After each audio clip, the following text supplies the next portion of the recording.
দেখতে থাকুন আপনাদের মাঝখানে কি নিয়ে আসলাম। প্যাকেটটা আমি আনবক্সিং করতেছি, কারণ কিছু করার নাই, বাইক চালাইতে হলে এগুলা করতেই হবে। বাইকের বর্তমানে এমন বাজে অবস্থা হচ্ছে সব কিছু, যে সব কিছুর থেকে সব থেকে বেশি প্রবলেম হচ্ছে ট্যাঙ্কি নিয়ে। কিছুদিন পর পর দেখা যায় যে এই জিক্সারের ট্যাঙ্কি জং লেগে গেছে, এই এফজেডের ট্যাঙ্কি, ভার্সন 2 এর ট্যাঙ্কি জং লেগে গেছে। তারপরে ভার্সন 3 ট্যাঙ্কি আমার সামনে খুব একটা পড়ে নাই, আজকেই ফার্স্ট টাইম একটা ভার্সন 3 গাড়ি আসলো। ওই গাড়িটা হচ্ছে ট্যাঙ্কিটা এমন বাজে অবস্থা, আজকে ফার্স্ট টাইমে আসছে, আজকে এমন বাজে অবস্থা দেখছি যে ওইটা ট্যাঙ্কি আর ইউজ করার মতো পরিস্থিতি নাই।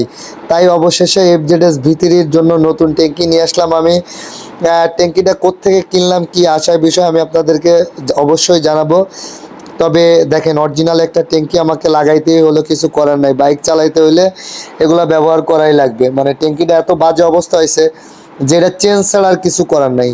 FZS V